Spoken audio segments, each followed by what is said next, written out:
Hi viewers welcome to our channel. ప్రస్తుతం మనతో పాటు సీనియర్ జర్నలిస్ట్ దామ బాలా సార్ వారితో మాట్లాడారు. నమస్కారం సార్. సార్ పిన్నెల్లి గత కొన్ని రోజుల నుంచి కూడా చూస్తే పారిపోయాడు, పోలీసులు అరెస్ట్ చేశారన్న వార్తలు రావడం చూస్తున్నాం. అసలు ఉన్నాడా, పారిపోయాడా, పారిపోతే ఏ దేశం పారిపోయినట్టు సార్? పిన్నెల్లి ఎస్కేప్ అయినట్టే కనపడుతుంది. యాక్చువల్గా పిన్నెల్లి ఇక్కడ కేపీహెచ్పిలో ఒక అపార్ట్మెంట్ కాంప్లెక్స్ లో ఉన్నాడని వార్త వాళ్ళకి న్యూస్ అందింది. దాని నుంచి మల్లికా గర్గ్, ఆమె కొత్తగా వచ్చిన ఎస్పీ పల్నాడు, ఆమె ఒక డిఎస్పీ ఆధ్వర్యంలో ఒక టీంని ఇక్కడికి పంపించారు. వాళ్ళు అపార్ట్మెంట్ ముందు కాపు కాశారు. పిన్నెల్లి కారు కాసేపు తర్వాత పిన్నెల్లి కారు వచ్చింది. వాళ్ళు ఏంటంటే ఫోన్ని ట్యాప్ చేశారు. ఈయన ఫోన్ని ట్రాక్ చేసి ఈ ఫోను ఎక్కడ ఉందంటే పలాని అపార్ట్మెంట్ కాంప్లెక్స్లో ఉంది. సో అపార్ట్మెంట్ కాంప్లెక్స్లో వీళ్ళు వెయిట్ చేశారు. వెయిట్ చేసినప్పుడు ఈయన కారు బయటకు వచ్చింది. దాంతో కార్ను ఫాలో అయ్యారు. అది కార్ను ఫాలో అయితే అది ఎలా వెళ్తుంది ఏంటి ట్రాక్ చేసుకుంటూ ఇది రుద్రారం వైపుగా వెళ్తుంది అనేది అర్థమైనాక అక్కడ ఆల్రెడీ ఇక్కడ కూడా టాస్క్ ఫోర్స్, తెలంగాణ టాస్క్ ఫోర్స్తో కూడా వాళ్ళు టచ్లో ఉన్నారు. సో తెలంగాణ టాస్క్ ఫోర్స్ వాళ్ళు కూడా వెయిట్ చేస్తున్నారు అదే రూట్లో. సో వీళ్ళు పోతున్నప్పుడు మొత్తానికి ఒక చోట ఎక్కడో కొద్దిగా మిస్ అయినట్టుగా ఉంది. దాని తర్వాత మళ్ళీ ఆ కార్ని ట్రాక్ చేయగలిగారు. వీళ్ళు ట్రాక్ చేసినాక ఆపారు, ఒక దగ్గర ఆపి పట్టుకున్నారు. అంటే టెంపరీ చెక్ పోస్ట్ ఒక దగ్గర ఏర్పాటు చేసి అన్ని వెహికల్స్ని స్లో చేసే విధంగా ప్లాన్ చేశారు. అట్లా పట్టుకున్నారు. మొత్తానికి పట్టుకుంటే అందులో పిన్నెల్లి లేడు, ఆయన ఫోన్ మాత్రం ఉంది. సో డ్రైవరు తర్వాత బాడీ గార్డు ఉన్నాడు, ఎస్కార్ట్ పోలీసు. ఓకే. సో వీళ్ళు షాక్ తిన్నారు పోలీసులు. ఇదేంటంటే మీరు ఫాలో అయ్యి చూసి ఆయన ఇక్కడే ఇందాకే ఆగి రోడ్డు క్రాస్ చేశాడు, రోడ్డు క్రాస్ చేయగానే అక్కడ ఒక వెహికల్ ఉండింది, అట్లా వెళ్ళిపోయాడని వాళ్ళు ఏదో చెప్పారు. కానీ అది కూడా బుల్షిట్ అనేది అర్థమవుతుంది. యాక్చువల్గా పిన్నెల్లి పోలీసుల్ని అవుట్ స్మార్ట్ చేసినట్టుగా మనకు కనబడుతుంది. అంటే ముందుగానే వీళ్ళు నన్ను ఇక్కడ వచ్చి పట్టుకునే అవకాశం ఉందని చెప్పి అతను ఏం చేశాడంటే హైదరాబాద్లో కేపీహెచ్బిలో నుంచి అతను ఫోన్ని మాత్రం అక్కడ పెట్టేసి ముందే వెళ్ళిపోయినట్టుగా తెలుస్తుంది. వీళ్ళకి తర్వాత ముందే చెప్పాడు, వీళ్ళకి పలానా టైం మీరు బయటకు వెళ్ళండి, పలానా రూట్లో వెళ్ళండి అనేది వాళ్ళకి ముందే హింట్ ఇచ్చాడు. దాంతో వాళ్ళు ఫోన్ని కార్లో పెట్టుకొని వెళ్ళారు. అంటే క్లియర్గా ఏంటంటే he needs to buy time అతనికి కావాలి. ఆ టైం కావాలంటే పోలీసులను డైవర్ట్ చేయాలి. ఈ టెక్నిక్ని ఉపయోగించడం ఒక రకంగా సినిమా పక్కీలో అతను ప్లాన్ చేసినట్టుగా అర్థమవుతుంది. మేబీ అతనికి పోలీసుల్లో నుంచి కూడా ఏమైనా ఇన్ఫర్మేషన్ ఉండొచ్చు.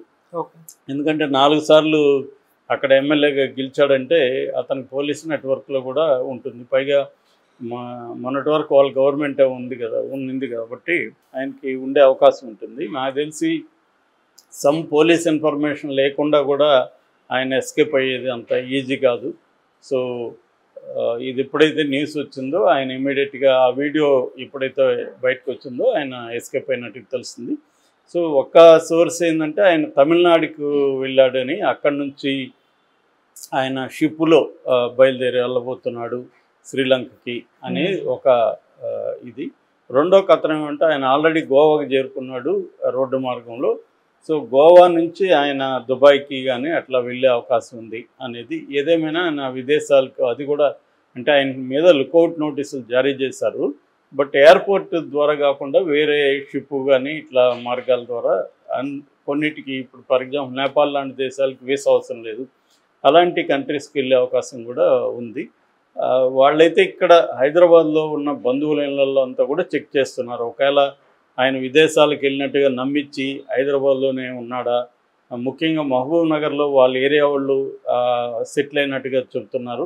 సో అక్కడ కొంత ఉన్నారా అనేది కూడా డౌట్ వస్తుంది. మామూలుగా అతనికి కూడా ఈ క్రైమ్ మీద అండర్స్టాండింగ్ ఉంది కాబట్టి పోలీసులు మెథడ్స్ ఏంటి అవి కొంత చేరవేసే మెకానిజం కూడా ఉంది కాబట్టి అతను ముందుగానే ఊహించి వాళ్ళు ఎలా ప్లాన్ చేసి ఎక్కడ వాళ్ళు వెతికే అవకాశం ఉంది, ఎక్కడ వెతకరు అన్న దాన్ని బట్టి ఆయన ప్లాన్ చేసుకునే అవకాశం ఉంది. మామూలుగా ఇలాంటి వాళ్ళు ఏం చేస్తారంటే కొంత ప్రెడిక్ట్ చేస్తారు. జనరల్గా పోలీసులు ఏం చేస్తారు, ఇతను ఎక్కడ ఉండొచ్చు, ఇతని సర్కిల్స్ ఏంటి, ఇతనికి ఎవరెవరు పరిచయాలు ఉన్నారు, ఇవి ఆరాధీసి అక్కడ వెతుకుతారు. అస్సలు సంబంధం లేని ఏరియాలకి వెళ్తారనేది వాళ్ళు ఫస్ట్లో ఊహించరు. దాని తర్వాత వాళ్ళు కూడా ఇంకెక్కడ పాసిబిలిటీ ఉందని ఆలోచిస్తారు. అది కొద్దిగా వైల్డ్ గెస్ అవుతుంది. ఇవైతే తెలిసిన వాళ్ళు ఎక్కడెక్కడ ఉన్నారనేది ఎవరైనా కూడా చార్ట్అవుట్ చేయొచ్చు. కంప్లీట్గా అసలు అన్నోన్ దీనికి ఎలా వెళ్ళాడు అనేది కష్టం. అంటే వాళ్ళు ముందుగానే ఈయన ఎట్లా వెళ్ళాడు అనేది కానీ సీసీటీవీలు వాటి ద్వారా కొంత ఫాలోఅప్ చేయగలిగితే అవుతుంది. ఏదేమైనా it takes a lot of time. మనం చూసాం బెంగళూరు పేలుల్లో కూడా అతను పట్టుకోవడానికి చాలా టైం పట్టింది వాళ్ళకి. ఎందుకంటే అనేక ఊర్లలో సీసీటీవీ ఫుటేజ్లు చూడాలి. సో వాడు పైగా డ్రెస్సులు మార్చుకున్నాడు, హ్యాట్లు మార్చుకున్నాడు, ఇవన్నీ ఉంటాయన్నమాట. సో అందువల్ల ఇట్స్ నాట్ దట్ సింపుల్ పట్టుకోవడం. బట్ మల్లికా గార్గ్ ఆధ్వర్యంలో డిఎస్పీ నడుస్తుందని చెప్తున్నారు.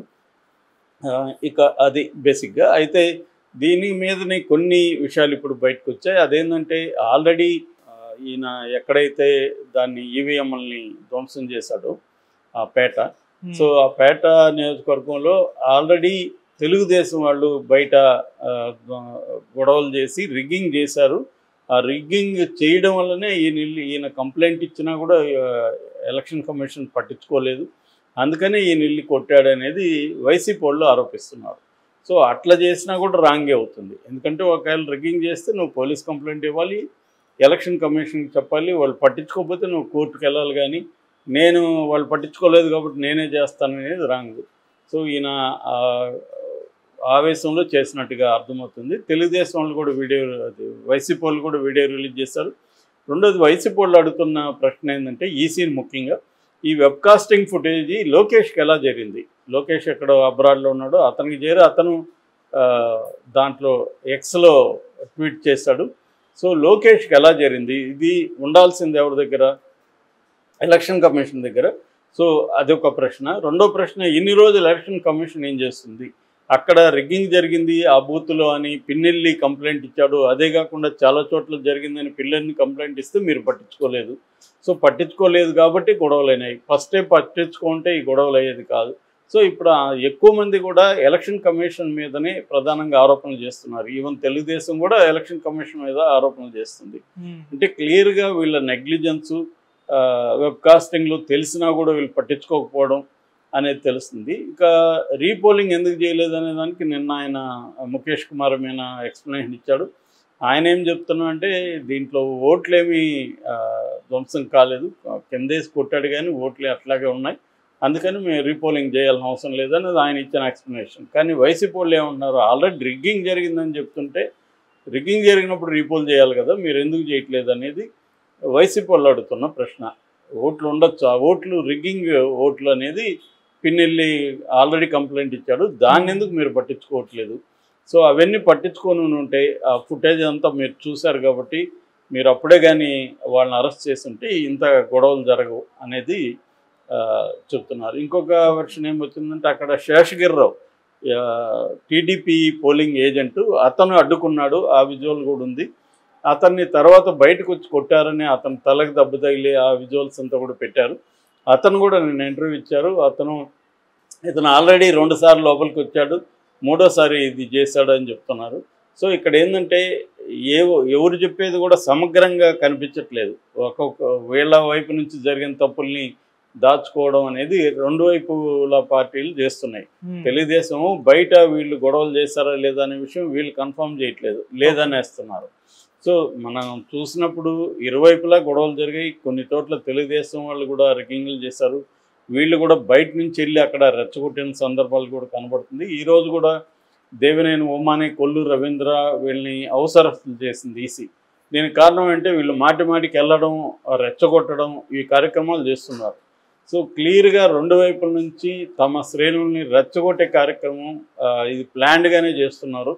సో ఈ అల్లర్లు ఏదో క్రియేట్ చేయాలా అన్న ఉద్దేశం ఇరువైపులా కనిపిస్తుంది మనకి. అందుకని ఈసీ మోర్ అలర్ట్గా ఉండాలి, కానీ అలర్ట్గా లేదు. ఇప్పుడైనా కొంత యాక్టివ్ అయినట్టుగా కనిపిస్తుంది మనకి. ఇప్పుడైనా కూడా నిజమైన కల్ప్రిట్స్ ఎవరెవరు ఉన్నారో ఆ ఫుటేజ్ అంతా పరిశీలించి చర్యలు తీసుకోవాల్సిన అవసరం అయితే ఉంది.